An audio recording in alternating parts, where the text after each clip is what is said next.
بص يا توتة، لو حد جه يزعلك وضايقك هتعملي زي سما بتعمل ازاي؟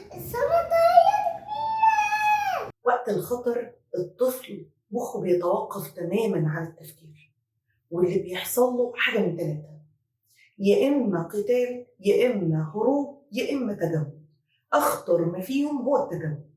ليه؟ لأن مخه بيتوقف عن إنه يفكر أصلا، زائد إن الجسم كمان بيدخل في حالة من الشلل اللحظي. يعني ممكن الطفل ساعتها صوته يختفي ويفضل مكانه ثابت وسايب المعتدي يكمل جريمته.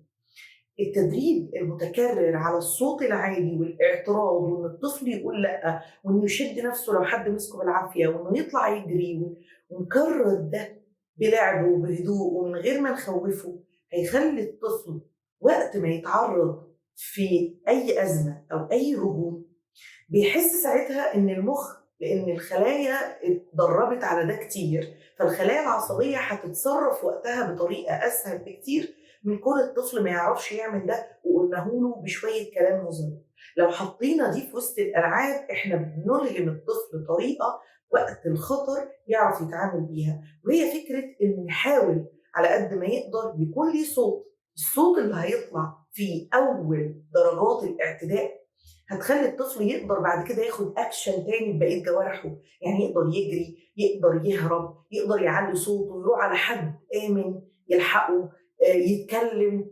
فبالتالي الصرخه دي او الاعتراض ده اللي احنا بندربه واحنا بنضحك كده في وسط الالعاب، هدفها انها ما تخليش الدفاع بتاع الطفل وقت الاعتداء هو التجمد وانه يثبت مكانه. ودي حاله على فكره بتيجي الناس كتير حتى منهم اباء وامهات، وقت ما احس بخطر انا بلاقي نفسي عجزت عن الكلام ومش قادر اتحرك. لو حاولت اتدرب بهدوء وقت الازمه هعرف اتحرك، وده اللي احنا عايزين نعمله مع الاطفال. ولكن زي ما شفتوا مع سما، واحنا بنضحك واحنا بنلعب واحنا بنلون واحنا بشكل غير مباشر بنتكلم عن توتة اللعبة بتاعتنا الجميلة، لكن ما نعيش الطفل جو من الخوف او الرعب. وطبعا هأكد عليكم في كل فيديو الأطفال ما تسمعش عن الجرائم اللي احنا بنسمعها اللي بتخلينا احنا مش عارفين ننام، الطفل هيتقمصها أكتر مننا.